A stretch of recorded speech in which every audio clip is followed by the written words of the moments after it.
Sacramento has a bunch of groups, different areas. Each area is competitive. There's a lot of good athletes, a lot of good vocalists, a lot of talent that comes out of Sacramento. And every neighborhood in Sacramento is proud. Most of my adolescence I spent in a gated community, and I had about 10 to 15 friends that lived all in the gated community. We were always playing basketball, football, soccer, baseball. He did it all. And he decided he wanted to play football. So I took him to the best team in Sacramento at the time, was in North Sacramento, the Thomas Nighthawks.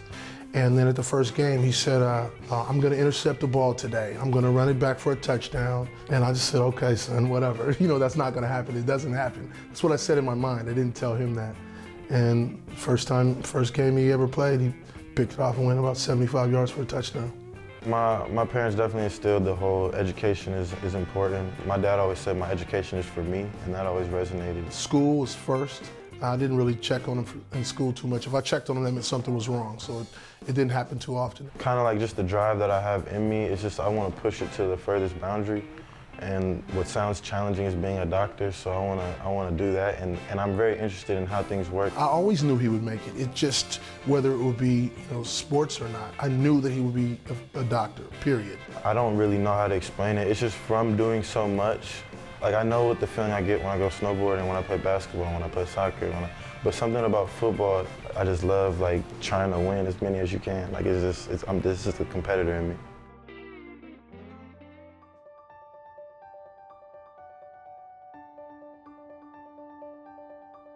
I had to make a decision after high school whether I wanted to go to college just as a student. So I was deciding between Hawaii, St. John's in New York, or if I wanted to go to junior college and try to get a scholarship. As a player, I saw an athleticism that is extremely rare.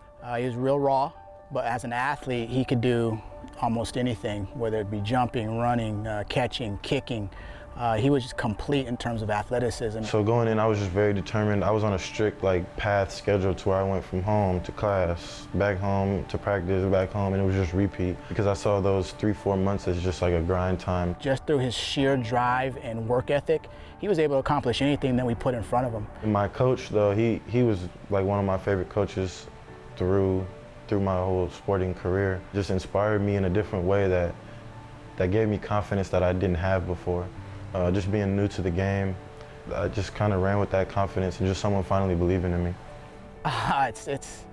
It's incredible. I mean, there's no feeling that can be explained. You know, it's just the sheer joy is for him. I had hopes of getting drafted on the first day. It didn't happen. So after that, I knew I was going to go on the second day. So I was sitting in here watching the draft. A lot of family was here. We were all prepared. And I actually couldn't watch each pick get called out, like pick for pick, because it was just nerve-wracking. So I went into the room and played Rocket League. As the picks went by, just listening. And then I was playing and I got a phone call from John Lynch. I picked up, he's like, hey, it's John Lynch from the 49ers. And my first words were, man, quit playing. Like, I thought he was joking. Like, and then he's like, nah, like, it's really me. He's like, we want to bring you down to San Francisco. Like, what do you think? And I just went crazy. With the 66th pick in the 2017 NFL Draft, the San Francisco 49ers select Ahkello Witherspoon, defensive back out of Colorado. When he was first drafted, we ran, we jumped, we screamed. My dad was out there stopping cars and stuff. Like he's on the 49ers, he just got drafted. Like, it was unreal. You don't see that very often with young men in understanding the type of success that he ultimately wants to have and understanding his determination, which set him apart from anybody else.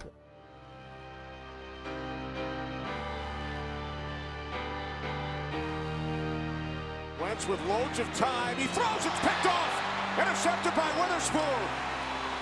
You talked about him earlier, Charles. The coaches very impressed with Ahkello Witherspoon, the rookie out of Colorado. And he comes up with his first NFL interception. I couldn't believe it. I could not believe it because it was Carson Wentz. And it was my first start. I couldn't believe it. It was like a storybook. Shotgun snap to Bortles. Quick throw down the right sideline. It's going to be picked by Witherspoon. He's running it back to the 30. Witherspoon to the 20. And he's down there near the 20-yard line. Let's remember ththose long arms, that 6'3" frame. He makes it easy now. Yeah, I already had 2 that game. I was playing a little looser. We were up.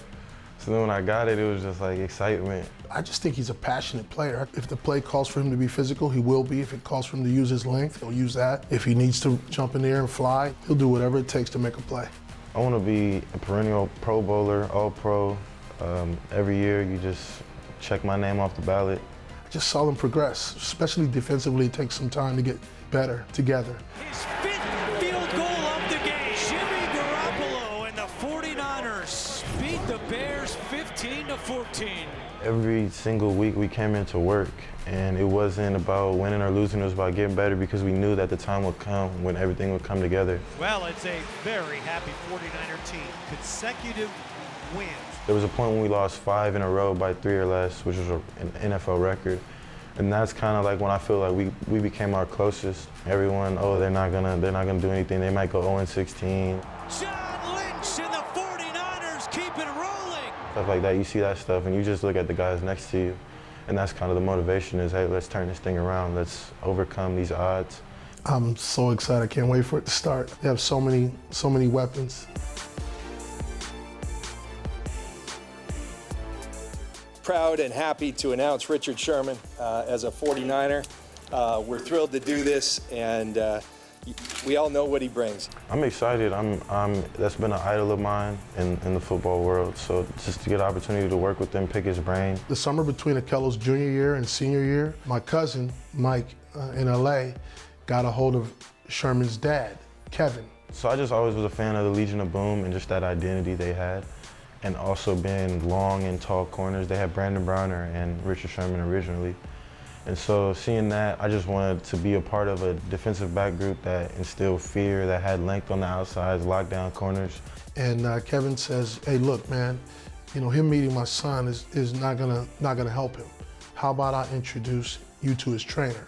And Richard Sherman just epitomized the intellectual part of the game that I admire, that I try to bring to my game as well.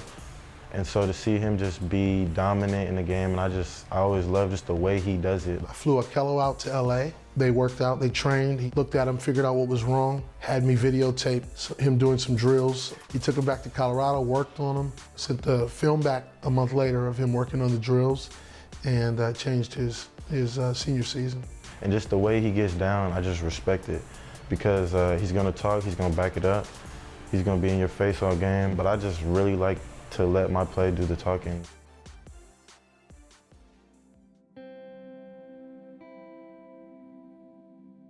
My niece, that's my biggest motivation. That's my why. I didn't move the same before she was born. Her name is Haven Cielo. She was born without air. There was some difficulties, and she was premature, cord around her neck, and they were pulling and tugging, and she was lifeless. And we all stayed in the room when they went to work on her, and he did not. He went with her. It was surreal. Like thinking about it now, I was just in the moment, so there wasn't much mental awareness, I would say. It was just kind of like, I can see it now, and it's almost like slow motion. Like I remember her coming out, like, oh, that's a kid, that's a human, that's another human. Then I remember feeling like, thanks that my sister like gave me a niece, like kind of selfishly, and then like I remember her not breathing outside, and I was like, whoa, like this all just like went 90 degrees real quick. And then when she came back to life, it went back to like, okay, I'm joyful, like she's breathing, I'm good. So it was kind of surreal. Ever since that day, I don't know, I just have bigger goals, bigger motives. I just want to provide for her children, her grandchildren if I could. That's the goal. They have the greatest relationship. It's really cool. Whatever he wants to teach her, she's going to learn. She'll be great. She'll be better than both of my kids because they're doubling up on the formula. That's really what I want her to embody. It's just that she can be whatever she wants to be and just dream. That's really where it starts, is just having an idea to pursue. And I just want to instill in her that she can do whatever she wants. She say, do you love me? I tell her only partly. I only love my bed and my mom. I'm sorry. 50 dub, I even got it tatted on me. 81, they'll bring the crashes to the party. Hey, you know me. Hey, turn the 02 into the 03. Yeah, hey. Imagine if I never met the Broskis. God's plan.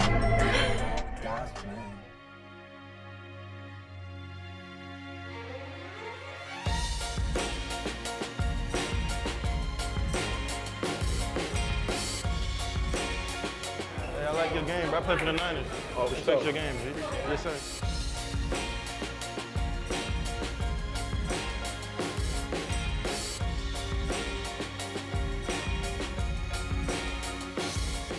I just have an opportunity to inspire and encourage a city that hasn't really reached the levels of other cities in the United States, I guess. And I think it's growing. Sacramento is gonna get to like that LA, San Francisco kind of level eventually. And I just want to be a moving factor in inspiring and encouraging young children.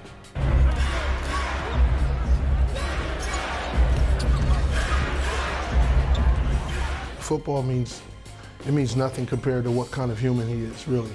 He's just a good person. We're extremely proud of him, and like I said, it's more as a man because him coming back to Sacramento and going to talk to the youth, him coming back to Sacramento and coming to talk to our student athletes, and just doing other things outside of football.